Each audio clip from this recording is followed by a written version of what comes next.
ప్రభునందు మాకు అత్యంత ప్రియులైన దేవుని ప్రజలందరికీ యేసుక్రీస్తు వారి శ్రేష్టమైన శుభప్రదమైన పరిశుద్ధమైన నామం పేరిట హృదయపూర్వకంగా శుభాలు ప్రకటిస్తున్నాను. మీరంతా బాగున్నారా? క్షేమంగా ఉన్నారా? Good morning everyone. గత రాత్రి దేవుడు చక్కని విశ్రాంతిను మనకు అనుగ్రహించి ఈ ఉదయకాల సమయంలో చక్కని మెళకువను ప్రభు ఇచ్చారు. అందును బట్టి మనం ప్రభువుని స్తుతింపబద్ధులమై ఉన్నాం. సకల ప్రాణులు యెహోవాను స్తుతించుడి అని లేఖనాల్లో రాయబడిన రీతిగా ఈరోజు మనం ఊపిరి కలిగి ఉన్నామంటే, మనం జీవించి ఉన్నామంటే అది కేవలం దేవుని యొక్క మహాకృప, అనిర్వచనమైన దేవుని కృప. ప్రభువుని మనం ఎల్లప్పుడూ స్తుతించాలి. ఈ రోజంతట్లో మన జీవితాల ద్వారా దేవుని ఎలా మహింపరచగలమో, ఆయన ఏ విధంగా గణపరచగలమో ఆలోచన చేసి ఆ విధానంలో మనం జీవిస్తే మనల్ని బట్టి మన ప్రభువు సంతోషిస్తారు. ప్రతి ఉదయాన్నే లేచిన తర్వాత ప్రార్థన చేసుకుని దేవుని వాక్యాన్ని పఠించిన తర్వాత ఒక వాగ్దాన సందేశాన్ని బైబిల్ నుంచి మనం వింటున్నాం. మీలో చాలామంది వాగ్దాన సందేశాల ద్వారా దీవెన పొందుతున్నారని మీరు ఇస్తున్న సాక్ష్యాలను బట్టి నా మట్టుకు నేను ప్రభువుని ఎంతగానో స్తుతిస్తున్నాను. ఈరోజు వాగ్దానంగా ఆదికాండం 32వ అధ్యాయం 10వ వచనాన్ని చదువుకుందామా? The book of Genesis chapter 32 and verse 10. నీవు నీ సేవకునికి చేసిన సమస్తమైన ఉపకారములకును సమస్త సత్యమునకును అపాత్రుడను. ఎట్లనగా నా చేతి కర్రతో మాత్రమే ఈ యోర్దాను దాటి తిని, ఇప్పుడు నేను 2 గుంపులు అయితిని. యాకోబు అనే దైవజనుడు దేవుని సన్నిధిలో చేస్తున్న ప్రార్థన, లేదా దేవుని సన్నిధికి వచ్చి తను చెబుతున్న మాటలు. మనందరికీ తెలుసు, యాకోబు జీవితం పరిశుద్ధ గ్రంథంలో చాలా ఎక్కువగా రాయబడింది. చాలామంది భక్తుల జీవితాలు బైబిల్లో రాయబడ్డాయి. అయితే యాకోబు జీవితం పుట్టుక నుండి మరణం వరకు ఎవ్రీ డీటెయిల్ చాలా క్లియర్గా బైబిల్లో మనం చూస్తాం. 20 సంవత్సరాలు తన మామ దగ్గర కొలువు చేశాడు. లేయా నిమిత్తం ఒక 7 సంవత్సరాలు, రాహేల్ నిమిత్తం ఒక 7 సంవత్సరాలు, ఆ తర్వాత మందల నిమిత్తం ఒక 6 సంవత్సరాలు. తిరుగు ప్రయాణం అవుతున్నప్పుడు మహనీయము అన్న చోట దేవుని దూతలు అతను కలుసుకున్నారు. ఆ తరువాత యాకోబు తన దారిలో వస్తున్నప్పుడు ఎదోము దేశం మీదుగా, అంటే షేయీరు మన్యం మీదుగా తన అన్నయ్యైన ఏశావును దాటి వెళ్లాల్సిన పరిస్థితి వచ్చినప్పుడు దూతలను పంపించాడు. ఆ దూతలు వెళ్ళి, మీ అన్నయ్య అయిన ఏశావు 400 మందిని వెంట పెట్టుకుని తిరుగుతున్నాడు అనే వార్త తీసుకొచ్చారు. ఆ మాట వినగానే యాకోబు మిక్కిలి భయపడి మరియు తొందరపడి అనే మాట బైబిల్లో ఉంది. భయపడ్డాడు, తొందరపడ్డాడు. ఎందుకు భయపడాలి? 400 మందిని వెంట పెట్టుకుని వస్తున్నాడు అంటే ఏశావులో బహుశా ఇంకా పగ చావలేదు. యాకోబు మీద ఉన్న ద్వేషం ఇంకా చావలేదు. యాకోబును ఏ విధం చేతనైనా ఇబ్బంది పెట్టాలని, నాశనం చేయాలని ఏశావు ఆలోచన చేస్తున్నాడనే విషయం యాకోబుకు అర్థమయ్యే భయపడ్డాడు, తొందరపడ్డాడు.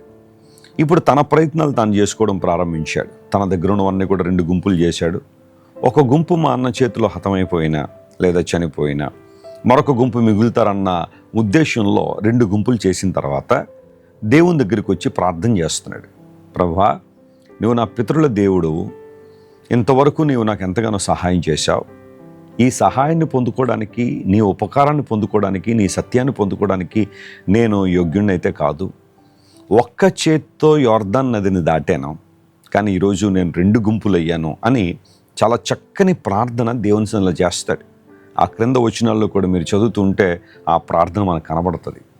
ఇక్కడ ఈరోజు మనం గమనించాల్సిన విషయం ఏంటంటే, ప్రభువా, నీ సమస్త ఉపకారానికి సత్యమునకు నేను అపాత్రుడను.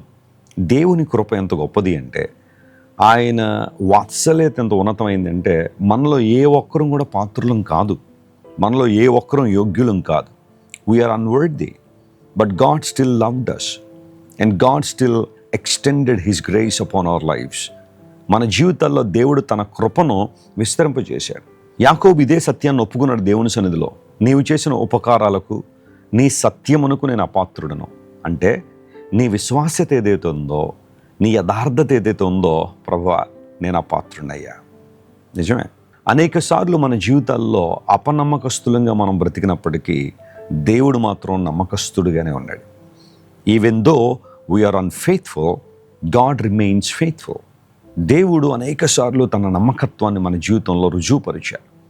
మనం ప్రవర్తించినట్టుగానే దేవుడు కూడా ప్రవర్తించి ఉంటే మనలో చాలామంది ఈ లోకంలో బ్రతికుండేవారం కాదు, నిత్య శిక్షకు పాత్రులు అయ్యేవారమే.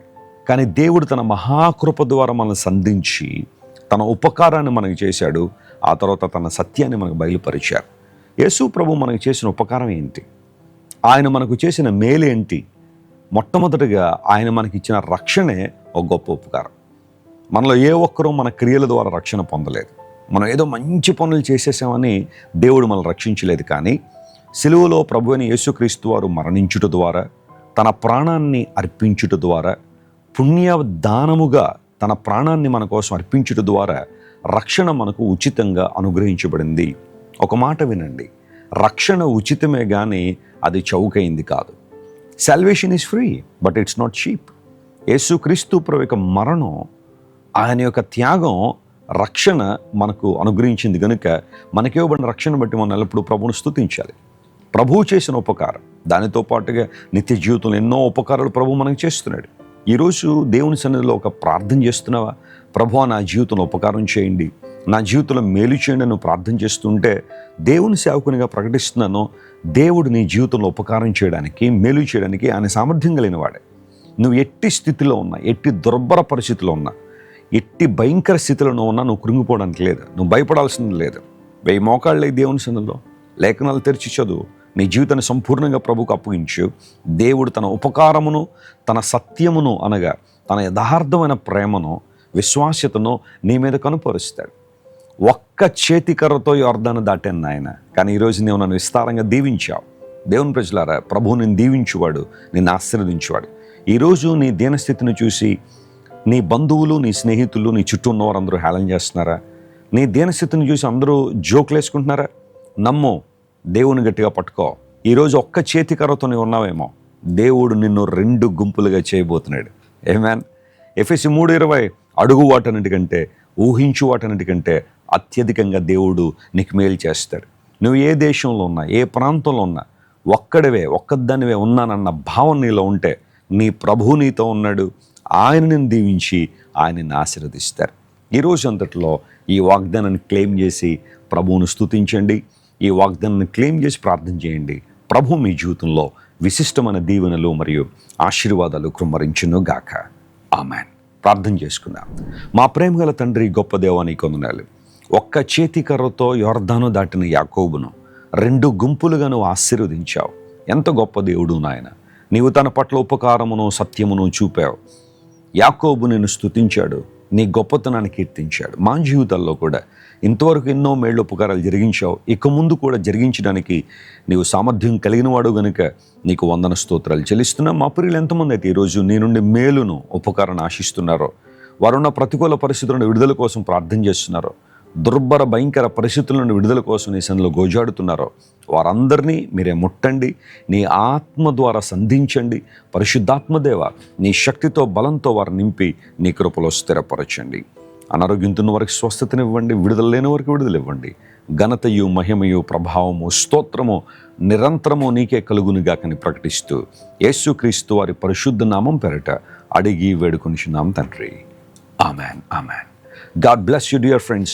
Have a wonderful and blessed day. Christ worship centre ఓ బలమైన సంఘ ఉజ్జీవం. కొన్ని సంవత్సరాల క్రితం కేవలం 2తో ప్రారంభించబడిన పరిచర్య నేడు ప్రపంచవ్యాప్తంగా లక్షలాది మందిని ప్రభావితం చేయుచున్నది.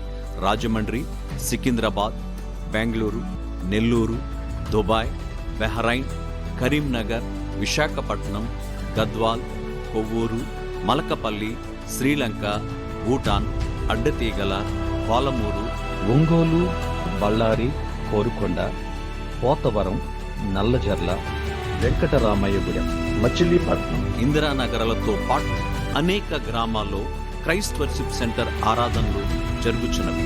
వాక్య సంబంధమైన ఉజ్జీవంలో, పరిశుద్ధాత్మ సంరక్షణలో కొనసాగాలనుకునే ప్రతి ఒక్కరికి మా ప్రేమపూర్వక ఆహ్వానాన్ని అందిస్తున్నాము. రండి, ఆత్మతో సత్యముతో ప్రభువైన యేసుక్రీస్తును ఆరాధిద్దాం. మీరు ఇంతవరకు విన్న దైవ సందేశం మరియు దేవుని సేవకులు చేసిన ప్రార్థన మీకు ఆశీర్వాదకరముగా ఉన్నదని విశ్వసించుచున్నాము. ఈ సందేశాన్ని మీ స్నేహితులకు, బంధువులకు షేర్ చేయండి. మీకు ఏదైనా ప్రార్థన అవసరత ఉన్నచో మా ఫోన్ నంబర్లకు కాల్ చేయండి. దేవుడు మిమ్మల్ని ప్రేరేపిస్తే విశ్వాసంతో సాగుచున్న ఈ పరిచర్యను ప్రోత్సహించండి. మరిన్ని వర్తమానాలు, పాటలు వినుటకు జాన్ వెస్లీ మినిస్ట్రీస్ అను మా యూట్యూబ్ ఛానల్ను సబ్స్క్రైబ్ చేసుకొనండి. ప్రభువైన యేసుక్రీస్తు కృప మీకు తోడైండును గాక.